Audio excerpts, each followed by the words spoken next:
What's up? What's happening? The show is called What's Happening with Noah. That was Back to Hip Hop, featuring Nas and the Black Eyed Peas. Shout out to Beer People. This is the first edition of the What's Happening podcast. Hope to upload it here pretty soon.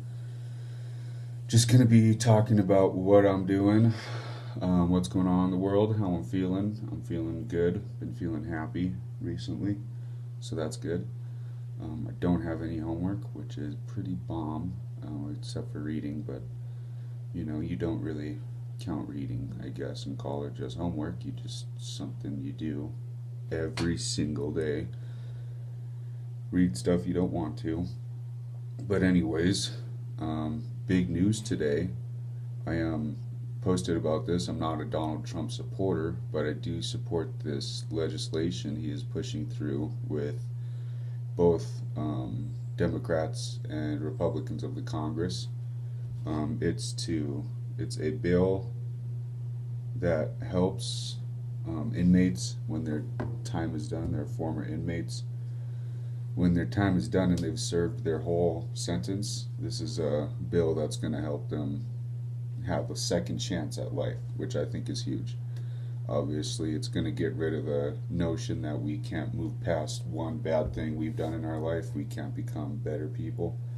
And it's going to, I think it's going to just positively benefit society. We're going to have a perspective change. It's going to be awesome. So, congrats to both the Republicans and the Democrats and Donald Trump for getting that shit done. That's pretty baller. What else? I've been watching a lot of movies because I haven't had that much homework. I've been reading and watching movies. I've also been doing cardio at the gym and watching movies. So I've been watching a lot of movies this week because I just started working out, and the movies help a lot. The movies help a lot.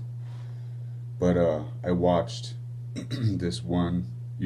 A lot of people probably have saw this, but it's The Devil Inside. It's based on the Rossi. I don't even know if it's a real thing. That's what they framed it to be in the movie. So that was ultimately really cool. And so yeah, I watched that, and it was scary as shit. It was about this lady's mother who was possessed by a demon and killed three people during an exorcism while she was being exorcised.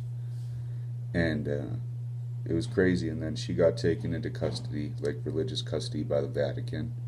And so she has to go to Italy. She's trying to get her back and like make her better. I don't know why. Fuck that. I wouldn't want to go anywhere near that. Can you imagine knowing someone that's possessed by a demon and then they kill three people and then you're like, I feel like I'm going to forgive them. Even if they're related to you. I'm not about that. I'm sorry. Especially in the case of demonic possession. Like, what kind of person do you have to be to get demonically possessed? I don't know. Maybe some religious person answer that question for me. It's a legitimate question. I don't actually know. But anyways, so she goes to Italy and she's like going to this exorcism school put on by the church. And she meets these couple of dudes who exorcise people, do exorcisms, but they're unauthorized by the Catholic Church. And it's just insane because they do an unauthorized exorcism on her mother. And what happens, spoiler alert for anybody who hasn't seen this, but there's demon transference. And that's all I'm going to say. But it was pretty freaky. The ending was pretty shitty, to be completely honest. But, yeah. I also watched... I watched a freaking... I think it was in Chinese. But anyways, it wasn't in American. It was an Asian language. And it was... I can't even remember what it's called. It was on Hulu. But it was about this firefighter with a very complicated life who died, and anyways, he he just died, and he's like, it's based on like the Buddhist afterlife, and you have to go through like 7 different types of hells in order to get all the way to like paradise where you're eligible to be reincarnated. I think that's how it goes. And it's just really fascinating because like you see what like real forgiveness is, and like it's really cool because you see like what like the I think it would be a good interpretation of what a Buddhist hell would look like. But god damn it, I have to log into Hulu. But I'm whatever. It's on Hulu, and I think it's like Between Two Worlds, Among the Gods, or something like that. And it's like has to do with family and forgiveness and like greater good arguments even. Like it was just a really good film, and it was all, I think it was Chinese. I want to say Chinese for some reason. It was Chinese. I'm gonna say it right now. It was Chinese. But yeah, so that was a really good movie. I cried, actually. I'm a super puss, super bitch. Yeah, I did. I cried. It got me in my feels, and they didn't even speak the English language. Do you ever say words sometimes that just they don't? When you say them, they don't sound right. So you just like you think it over real quick in your head, and you're like, "Gosh, words are weird." And yeah, English. That's just what happened right there. It's not even, the movie wasn't even in the English language. And so, but I still cried. So I'd say it's a pretty good movie.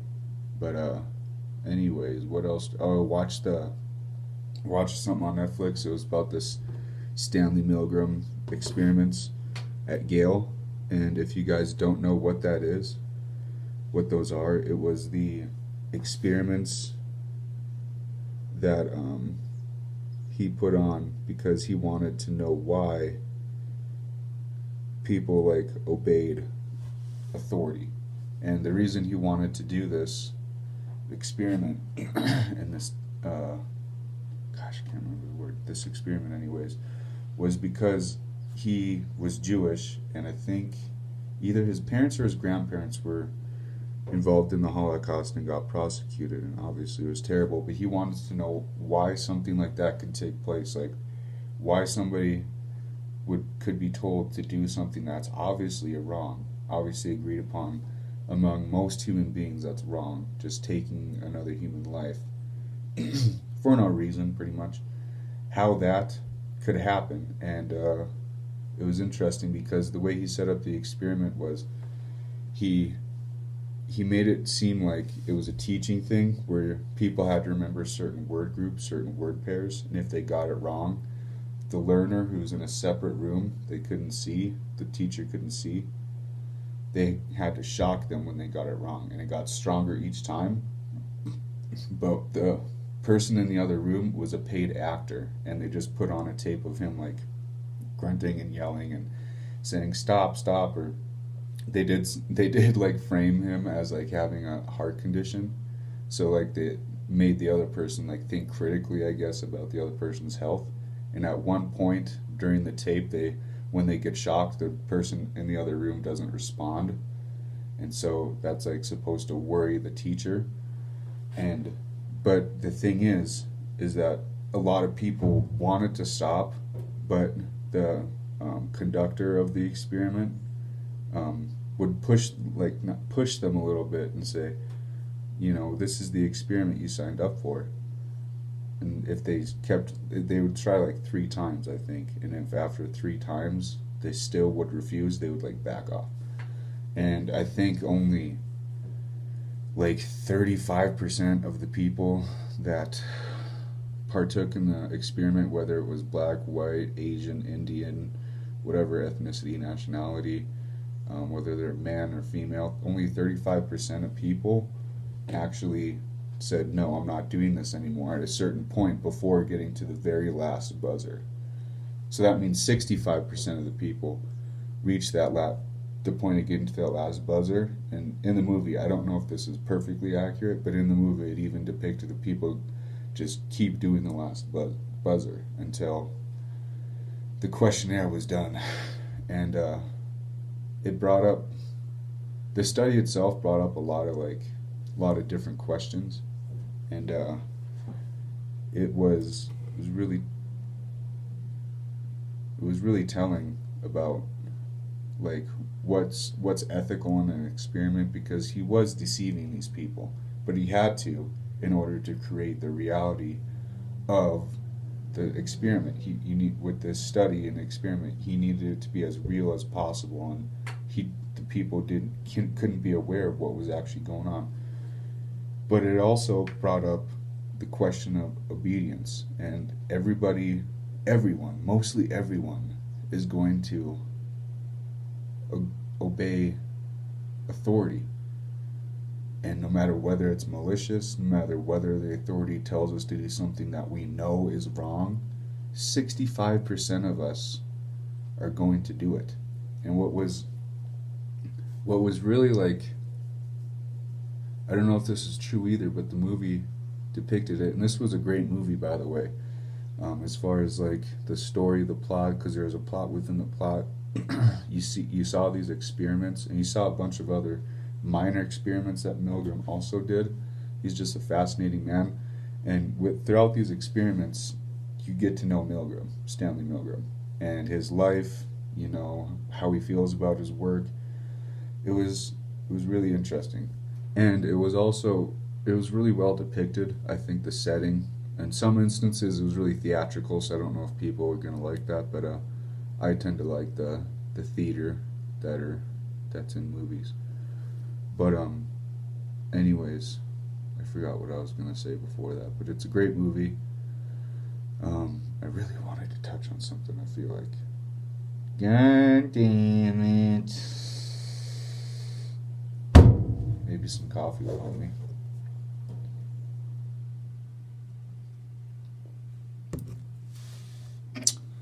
Couldn't think of it, but anyways, in the news recently, like we were talking about, Trump is pushing through a bipartisan bill that allows former inmates to have a better second chance at living life, which is awesome.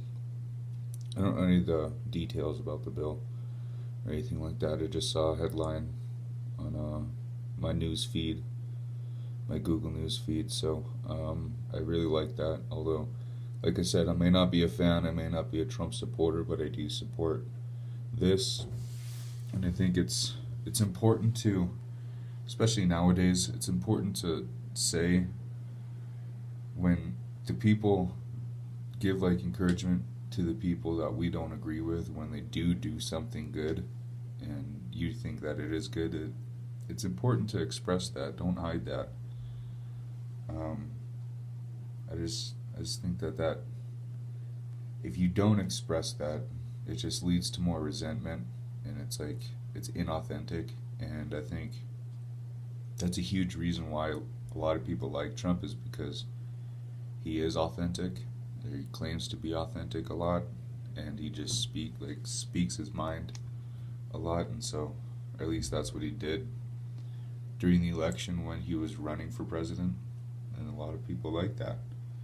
And so I think we need to collectively as a society take that want for authenticity and channel it in a positive way. And one way of doing that is saying, hey, good job to the other side. Even if you don't agree with them and don't support them, aren't fans of them, saying good job when they actually do something good. I think it's important. Other news, political news, Jeff Sessions resigned, pretty much was fired by Trump. This is a good and bad for me, because Jeff Sessions was really against marijuana and just cannabis in general, like CBD, even though it's proven to help people help a lot of different conditions, man. It is pretty insane. But now that he's not in the administration anymore, that that bias against marijuana goes away. And Trump, I guess, in the past, I've read an article or two where he's come out and said that he's open to lifting the ban against marijuana. I think that'd be awesome. Most states right now, I think it's 33 states, have legalized weed medically, which is awesome. It's really cool. Um, One of those being North Dakota. Shout out to North Dakota, my former home state, like so many years ago. And then another like 11 are legalized for recreational. It's mainly states on the coastlines, like Oregon, Washington, California, Nevada, Colorado, near the coastlines. Colorado's probably the one that's closest to the mainland, I guess. And then over on the East Coast, you have places like Rhode Island, Connecticut, Massachusetts, New Hampshire, I think. Maine, I think, definitely is medical. I'm not sure about recreational. But yeah, so you have that. That's awesome. Good for weed. It's a fun thing to do, and it's good for people. And if you actually research a little bit about cannabis, you'd find out that our bodies naturally have a system to regulate cannabinoids, the compounds that come from the plant cannabis. It's called the endocannabinoid system, and like these cannabinoids are pretty much fatty acids, and you produce fatty acids. What the cannabinoids are, they're just substitutes. So that's why sometimes a lot of times they're either in your brain, like they're neurotransmitters, the endocannabinoid system, or they're in your like stomach, like reproductive system. So that's why people get horny when they smoke weed sometimes, or eat an edible. They also get hungry. It's because these THC receptors, these cannabinoids, fit perfectly as keys into those receptors in the cannabinoid system. And some of those receptors produce the feeling of being hungry. And then also, because like you get a psychosis effect, a lot of it is in the brain, and it fits into a lot of like these little like THC receptor keys. Those cannabinoids are the perfect keys for those keyholes to fit into, and that's why you get the psychosis, like uplifted, enlightened feeling.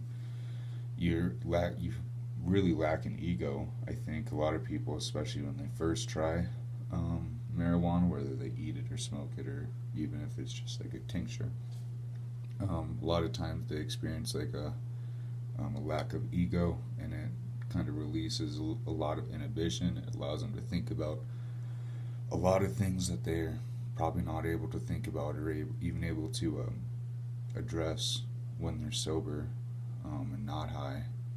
And I think it's a good perspective changer. I think it's always good to be in touch with your sober self, obviously, but I think it's okay to expose yourself to different viewpoints of different perspectives. I think that's always good. What else has happened? I talked about all the freaking movies I've been watching. That's on the account of one of the lack of homework I have, just reading, and then also I'm just not playing video games for some reason. They're just uninteresting, I guess, right now to me. And I don't know, I used to play all the video games all the time. I would do that instead of doing homework. And now that I don't have any homework, I don't play video games.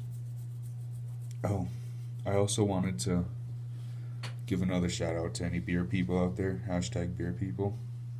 I don't drink beer very often because I'm on a specific diet. I guess there's no quotation there. It is pretty specific.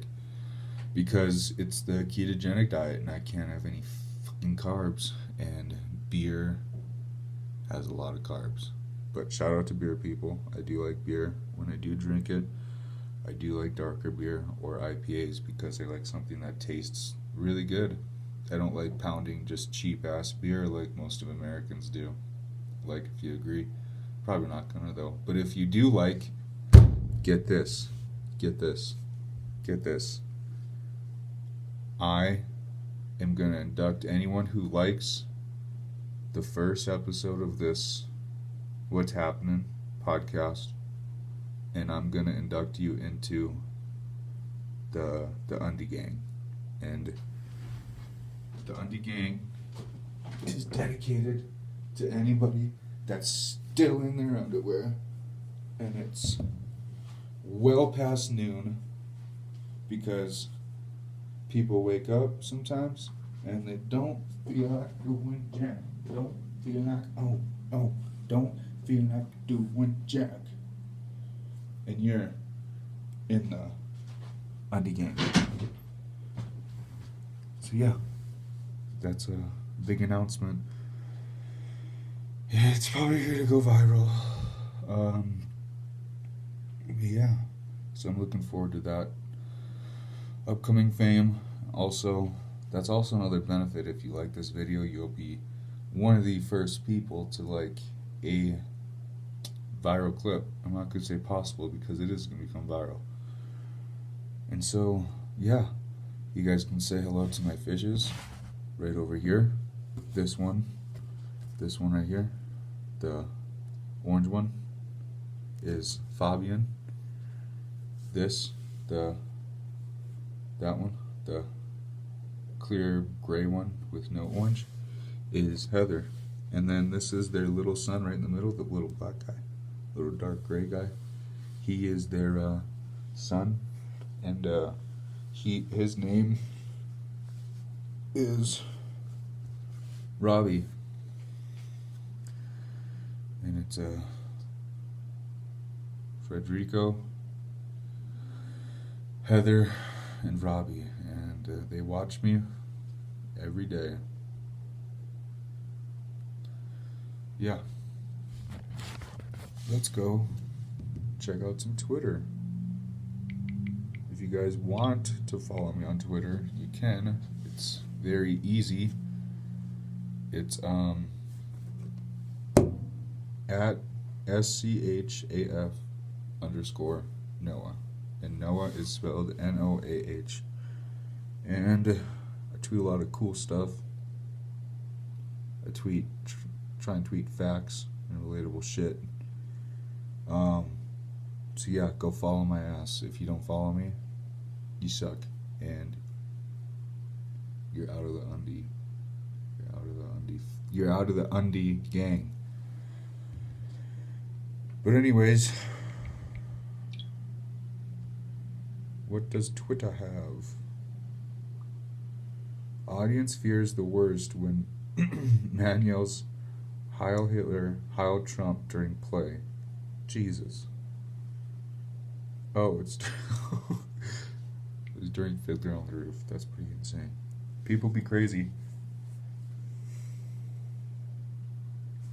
Country musician Roy Clark dies, and honestly have no clue who that is, but rest in peace, Roy Clark. I'm sure a lot of your fans are pretty bummed out about that.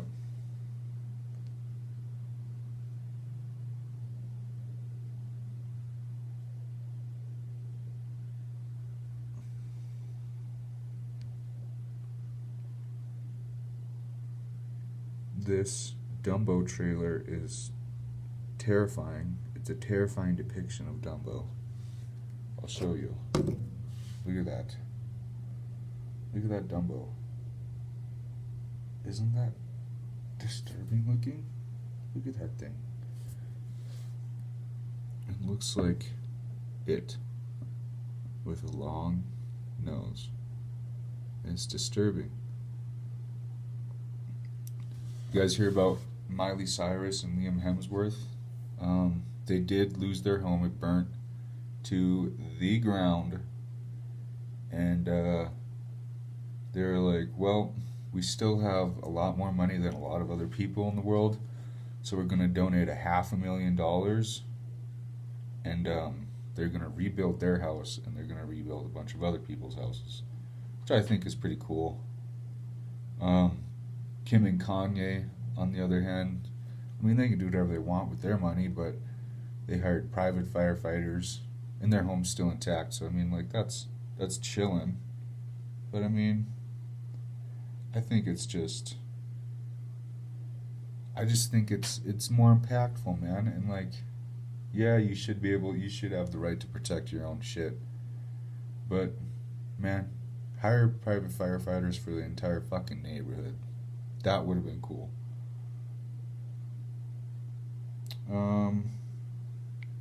The Lakers won their last game, but Rondo broke his hand, and that sucks. Personally, I'm a Rajon Rondo fan. Rajon, tomato, and I'm bummed out by that because Lonzo Ball is gonna play a lot more. Not a huge Lonzo fan. Not a huge fan of his dad. Honestly, wouldn't care about him that much if LeVar wasn't such an ass. That's it. Yeah, wasn't such an ass. But anyways, they won their last game, but he broke his hand. I thought it was funny. He probably broke his hand when he punched CP3 in the fucking face. I thought that was funny. I personally have never liked CP3. He's been good. He's always been a good point guard. No shit, he's been a good point guard. But just the way he talks, like I was saying before, just seemed inauthentic. And nobody likes that, especially in sports. Your teammates probably hate that shiz. But, yeah. Haven't eaten anything today. Just been drinking a bunch of coffee. Bunch of coffee. I've been, like I said, I've been starting to work out. And I've just been doing cardio. In like junior high and high school, I started lifting, like squatting, lifting heavy when I was like in the 6th grade.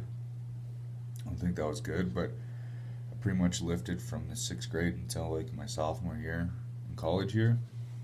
I'm just over it. I'm done lifting weights. I'm tired of that. My body doesn't feel good a lot of times, like the day afterwards. I feel good right after working out. I think that's universal among everybody. But lifting weights, I have joint pain. I don't know, my back hurts sometimes, my neck gets stiff. Fucking separated this shoulder, dislocated this shoulder. And so I don't know. So I've just been doing more stretching. I haven't been doing any yoga. I want to. I have a yoga mat back at my parents' home in Colorado Springs. So once I go back there for Thanksgiving break, I'm going to do some of that, some yoga. I'm going to bring the mat back here, and then I'll be able to do yoga. Probably do it in the morning. But yeah, for my workouts, I've just been chilling on the cardio machines. I did like an hour and 10 minutes on the elliptical on Monday. No, I didn't do anything Monday. Monday I had a really busy day. Tuesday. Did that Tuesday in the morning. I don't know how many miles. I didn't look. I was just watching a podcast with Theo Vaughn. And then yesterday I did 50 minutes on the treadmill, just walking at a 4.0 pace, the little trigger, you just put it up to 4, kind of a little speed walk, get going.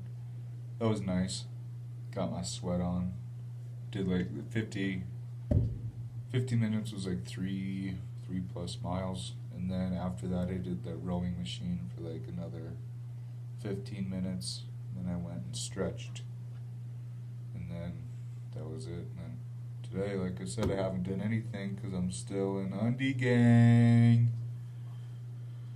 I haven't showered, I haven't eaten, I've just done this, just been talking and thinking, and so yeah, that's what I've been doing. Undie gang, undie gang, undie gang. Yeah, you start that hashtag. It's in my bio on my Instagram I don't know why I haven't done it for my Twitter or anything else. My Instagram is thickboynoah, and it's THICC. Thick boy. I don't think I don't see a reason why guys can't be thick and good looking like myself, and still can't use the. I don't know. See why we can't use the term thick. You know, I'm a thick boy. Some girls are thick girls. We can get together, have some thick, attractive looking children. Yeah. Anyways, this was the first podcast of What's Happening with Noah. That's what we're going to do. Just keep it on a first name basis here, because that's what I want to do. You guys don't need to know my last name unless you actually are friends with me or follow me.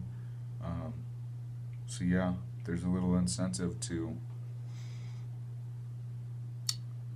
doing that and following me and liking me. There's actually a lot of incentive. You can become part of Undie Gang. You can, like I just said, know my last name. You know my fishes right here. I mean, come on. Fucking just do it.